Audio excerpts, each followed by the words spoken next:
Hola maestras y maestros, qué gusto saludarlos. Les damos la más cordial bienvenida de parte del Centro de Aprendizaje Activo, el equipo que te acompaña en tu proceso de estudio para lograr el máximo puntaje en tu próximo examen de admisión y promoción docente. Nos llena de satisfacción saber que contamos con su presencia en esta lectura, donde hallarán un espacio de actualización y reflexión sobre un documento de suma relevancia, el Acuerdo número 14-12-23, que sienta las bases para el protocolo de erradicación del acoso escolar en la educación básica, preescolar, primaria y secundaria, en México.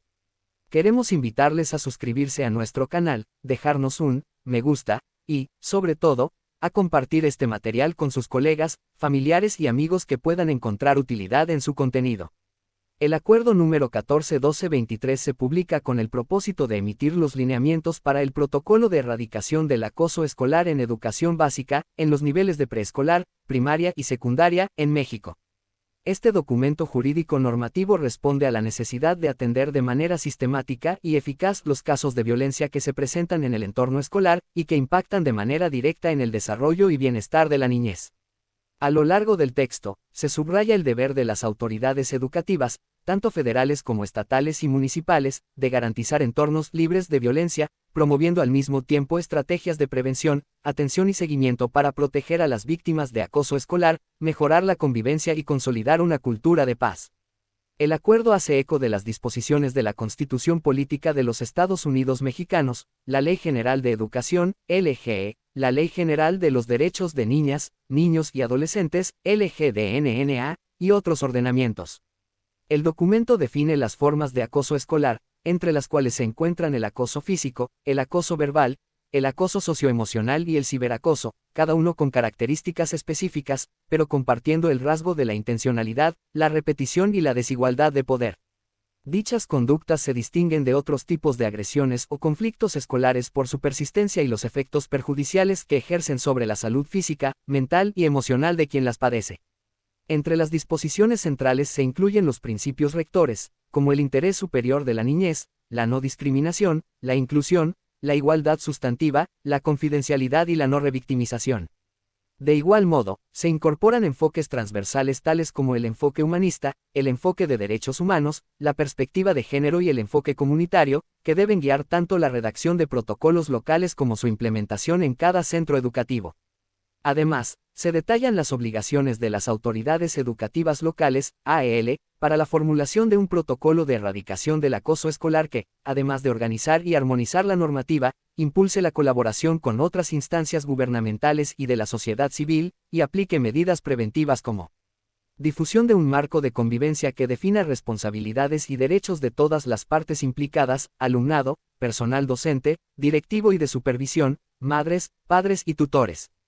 Diseño de programas de formación continua para el personal escolar en materia de detección y atención del acoso escolar, con énfasis en la cultura de la paz y la resolución no violenta de conflictos. Impulso de actividades comunitarias que promuevan la cohesión grupal, la empatía y la participación efectiva de niñas, niños y adolescentes en la elaboración de reglas de convivencia y prácticas restaurativas.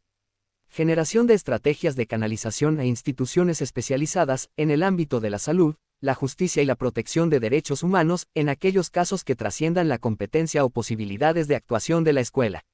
El acuerdo divide la atención al acoso escolar en 4 grandes momentos: detección, notificación, intervención y seguimiento, describiendo en cada fase las acciones y los lineamientos que deben llevar a cabo las escuelas para salvaguardar a la víctima y brindar una respuesta integral.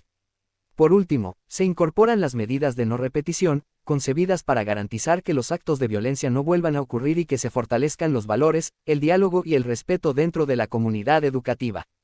En síntesis, el Acuerdo número 14-12-23 funge como una guía normativa esencial para toda institución de educación básica, sentando las bases para la construcción de ambientes escolares justos y pacíficos, donde la dignidad y los derechos de niñas, niños y adolescentes se encuentren protegidos y respaldados por un marco legal sólido y coherente. 15 preguntas clave para mayor comprensión. A continuación, se presentan 15 preguntas fundamentales sobre el Acuerdo número 14-12-23, acompañadas de explicaciones detalladas que buscan abarcar los diferentes matices y repercusiones de este instrumento normativo. Cada una de estas preguntas profundiza en las disposiciones principales, los requisitos para la implementación y las consecuencias positivas que se esperan en la vida escolar cotidiana. 1. ¿Cuál es el propósito central del Acuerdo 14-12-23 y qué motivó su creación? El acuerdo surge ante la necesidad de contar con un instrumento jurídico específico que establezca lineamientos claros y efectivos para prevenir, atender y erradicar el acoso escolar. Ante la preocupación por el incremento de casos reportados de violencia y hostigamiento en las escuelas, los legisladores y las autoridades educativas se dieron a la tarea de diseñar un marco normativo que fortalezca la seguridad y la integridad de niñas, niños y adolescentes.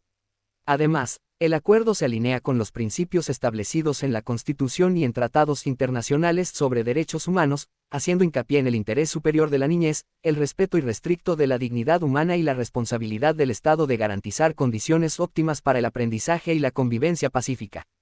Al plantear acciones concretas y principios orientadores, el documento aporta criterios unificados que sirven de referencia para que todas las autoridades educativas locales adecúen sus protocolos a las exigencias de cada contexto, pero sin perder de vista la protección de los derechos fundamentales. 2. ¿Por qué la comunidad escolar es el eje de las acciones preventivas? La comunidad escolar se compone no solo de las y los educandos, sino también de las figuras educativas, docentes, directivos, personal de apoyo y asesoría pedagógica, así como de las madres, padres o tutores. Cada uno de estos actores posee un rol fundamental en la prevención del acoso escolar, sea por su capacidad de observar, orientar, reportar o acompañar. Este acuerdo concibe la prevención de la violencia como un trabajo colectivo. Por ello, se promueve la colaboración y la participación activa de todos, desde la planeación de actividades pedagógicas enfocadas en la convivencia pacífica, hasta la organización de talleres y eventos de sensibilización. A través de estos mecanismos, se incentiva que la solidaridad y la empatía formen parte de la vida cotidiana en la escuela, fortaleciendo el tejido social y reduciendo la probabilidad de incidentes de bullying y ciberacoso. 3. ¿Cómo define el acuerdo las distintas modalidades de acoso escolar? El Acuerdo 14-12-23 señala que el acoso escolar se caracteriza por intencionalidad. Existe la voluntad específica de dañar, someter o causar perjuicio a la víctima. Repetición. Los actos se suceden de manera continua o recurrente, manteniendo un patrón de hostilidad. Desigualdad de poder. El agresor dispone de alguna ventaja, física, emocional, social, económica o de otro tipo, que emplea para dominar. Estas condiciones se materializan en varias modalidades, tales como acoso físico, golpes, empujones, jalones de cabello, encierros forzados, destrucción de pertenencias, etc. Acoso verbal, insultos, burlas, apodos degradantes, amenazas, comentarios denigrantes, difusión de rumores. Acoso socioemocional, aislamiento intencional, exclusión de grupos, manipulación de la red social de la víctima, actos de marginación o desprestigio. Ciberacoso. Agresión ejercida a través de medios electrónicos, mensajería instantánea, redes sociales, plataformas de videojuegos, con la finalidad de hostigar, amenazar o humillar. Cada modalidad reviste su propia complejidad y genera afectaciones particulares en la víctima, aunque todas comparten la alteración grave del entorno escolar y la vulneración de los derechos de quien la padece. 4. ¿En qué consiste la perspectiva de género y el enfoque de derechos humanos en la aplicación de estos lineamientos? La perspectiva de género implica analizar cómo las relaciones de poder históricamente desiguales entre hombres y mujeres inciden en los patrones de violencia. En el caso del acoso escolar, esto se traduce en identificar cómo pueden presentarse agresiones específicas hacia niñas o hacia niños, así como hacia personas que no se ajustan a estereotipos de género convencionales. Aplicar esta mirada permite entender fenómenos como la violencia machista o la discriminación por orientación sexual, y se traduce en ajustar las medidas de prevención y de atención para que sean inclusivas y no reproduzcan sesgos. El enfoque de derechos humanos, por su parte, exige reconocer a cada niña, niño y adolescente como sujeto de derechos. De esta manera, cualquier intervención para erradicar el acoso debe velar por la dignidad humana, la integridad y el bienestar de quien lo sufre, así como proteger a testigos o al alumnado en su conjunto. El objetivo es que las escuelas se conviertan en espacios donde se fomente el ejercicio pleno de derechos, y no en lugares donde se normalicen la agresión, el sometimiento o la humillación. 5. ¿Qué papel desempeñan las prácticas restaurativas dentro del protocolo de atención? Las prácticas restaurativas constituyen un pilar esencial de este acuerdo, ya que se oponen a la visión punitiva que solamente sanciona al agresor y se desentiende de la raíz del problema. En cambio, buscan reparar los lazos dañados y promover la participación activa de todos los involucrados en la resolución del conflicto. Con este método, no solo se pretende proteger a la víctima de nuevas agresiones, sino que se invita a reflexionar sobre el daño ocasionado y a reconstruir la relación rota. Para ello, se pueden llevar a cabo círculos de diálogo, encuentros de mediación y dinámicas grupales donde cada persona afectada exprese sus sentimientos y necesidades. Al encontrar un espacio seguro de escucha y de empatía, se resignan las experiencias, se elaboran planes de compensación o disculpa, y se abona a la conciencia colectiva de la comunidad escolar sobre la importancia de la paz y el respeto mutuo. 6. ¿Cómo se llevan a cabo las 4 etapas de atención a los casos de acoso escolar? El acuerdo establece 4 momentos en la atención del acoso escolar, a saber: detección, radica en identificar los primeros indicios que revelen una situación de violencia sistemática. Pueden observarse cambios de conducta en el alumnado, temor, aislamiento, disminución del rendimiento académico o señales más directas como lesiones, material dañado o comportamientos hostiles recurrentes. La detección puede provenir de docentes, directivos, compañeras o compañeros de clase, así como de las propias familias. Notificación. Una vez que se detecta un posible caso, es imprescindible comunicarlo a la autoridad escolar inmediata, ya sea la dirección o la coordinación establecida por el protocolo local. Esta notificación puede efectuarse de forma oral, escrita, digital o incluso de manera anónima, salvaguardando la integridad de quien la realice. Intervención. Tras corroborar la situación, se elabora un acta de hechos y se llevan a cabo acciones inmediatas para proteger a la víctima, como separar a las partes, citar a las familias o enviar la denuncia a otras instancias competentes si el caso lo amerita. La intervención incluye la redacción de cartas de compromiso, la adopción de medidas de acompañamiento y la decisión sobre la conveniencia de una canalización externa. Seguimiento. Este momento implica verificar que las medidas tomadas estén cumpliendo su objetivo y evaluar los cambios ocurridos en la dinámica grupal. Además, es fundamental permanecer alerta a las posibles represalias o reiteraciones del acoso, cuidando la integridad emocional y física de todos los involucrados. 7. ¿De qué manera se contempla el ciberacoso y cuáles son las recomendaciones para afrontarlo? El ciberacoso es una modalidad de violencia que se ha incrementado con el uso masivo de las tecnologías de la información y la comunicación. El acuerdo enfatiza que los centros educativos deben abordar esta problemática con la misma seriedad que el acoso presencial, ya que el daño psicológico y emocional que produce puede ser igual o mayor, dadas las capacidades virales de Internet.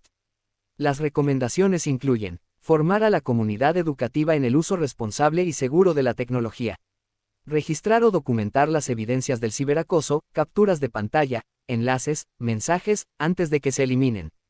Contactar a las plataformas o redes sociales para solicitar la baja de contenidos ofensivos.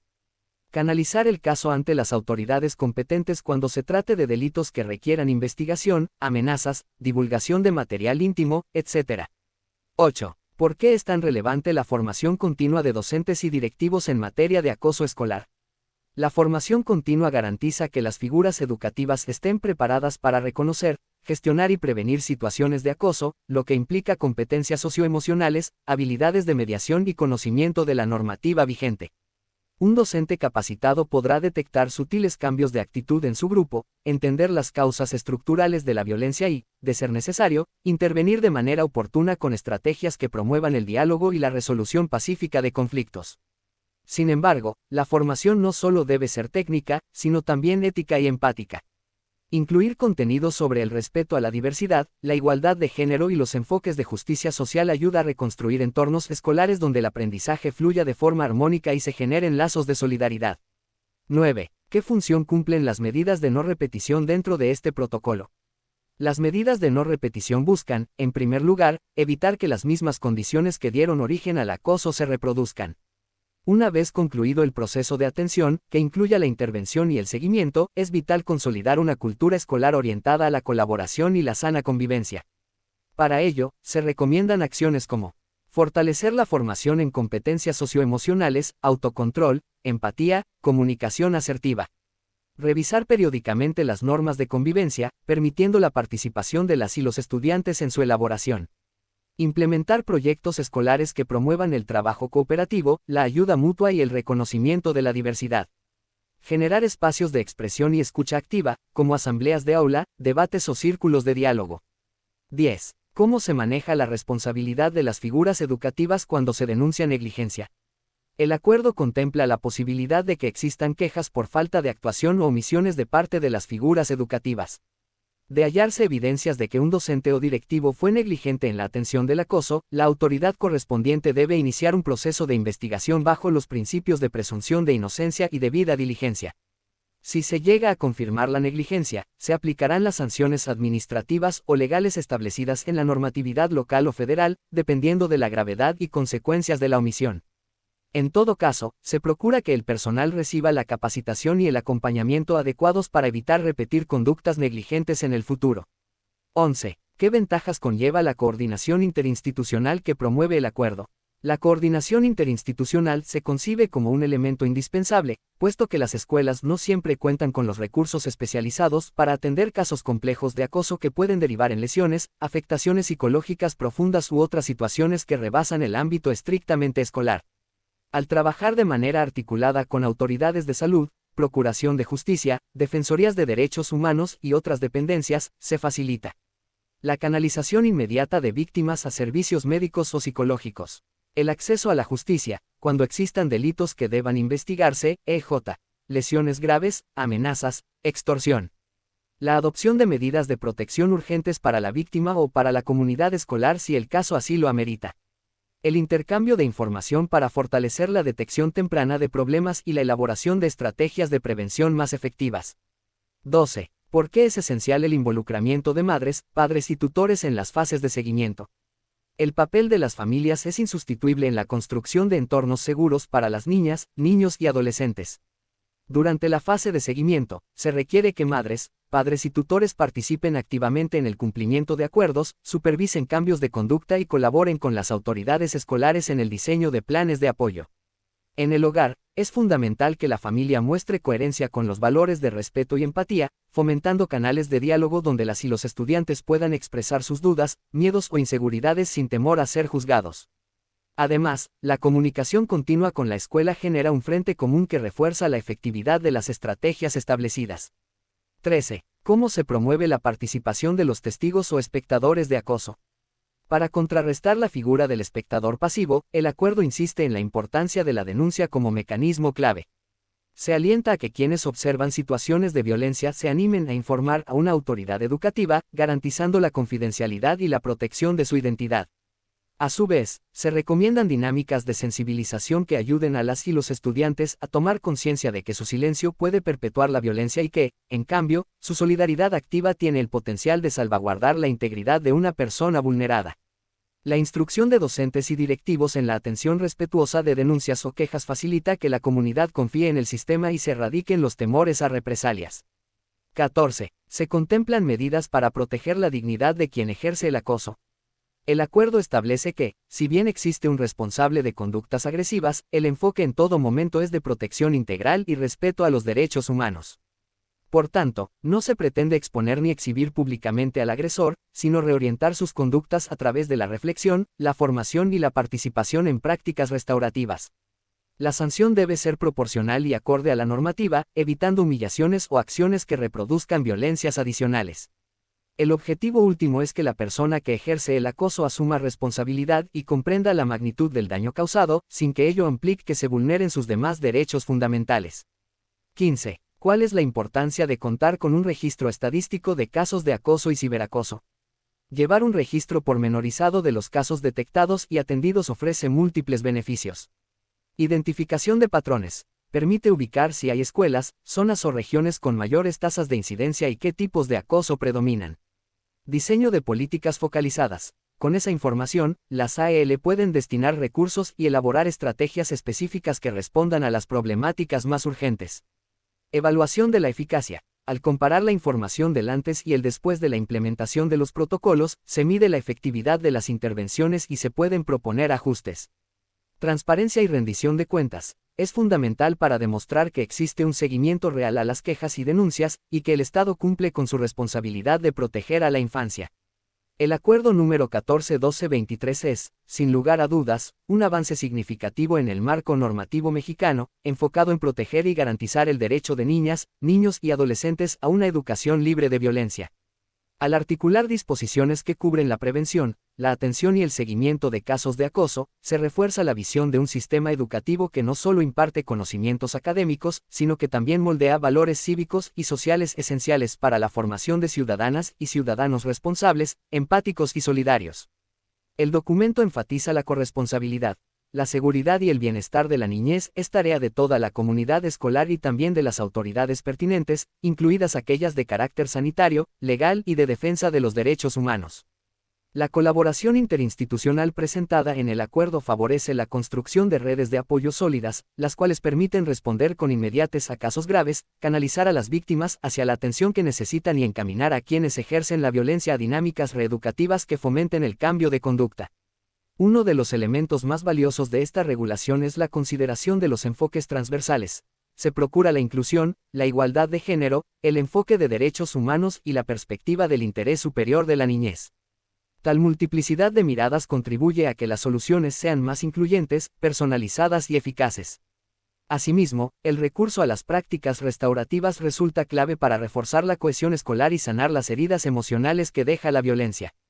De cara al ámbito escolar concreto, las disposiciones del acuerdo se reflejan en medidas tan tangibles como la elaboración de cartas compromiso, la implementación de jornadas de sensibilización, la planeación de actividades formativas en habilidades socioemocionales, la colocación de buzones de denuncia anónimos, la creación de protocolos de ciberseguridad y la formulación de proyectos de intervención comunitaria. Desde el Centro de Aprendizaje Activo, celebramos la existencia de este instrumento y reiteramos nuestra invitación a suscribirse a nuestro canal, compartir este contenido y unirse a la tarea de difundir las buenas prácticas que conduzcan a la erradicación de toda forma de violencia escolar. Confiamos en que, gracias a la participación entusiasta y dedicada de maestras, maestros, madres, padres y tutores, construiremos entornos más seguros y enriquecedores para las futuras generaciones, honrando el derecho a la educación y a la dignidad humana. Esta labor conjunta representa el futuro de la formación en México, un paradigma educativo que privilegie la fraternidad, el respeto, la equidad y la justicia, pilares indispensables para la transformación social. Sigamos avanzando con convicción y empatía, aportando cada quien desde su trinchera, con la plena certeza de que la suma de esfuerzos se traduce en la felicidad y el bienestar integral de nuestras niñas, niños y adolescentes. Muchas gracias por recorrer este material. Les auguramos el mayor de los éxitos en sus proyectos y, sobre todo, en el noble compromiso de facilitar una convivencia escolar más pacífica, protectora y enriquecedora para las generaciones presentes y futuras. Mucho éxito en tu próximo examen.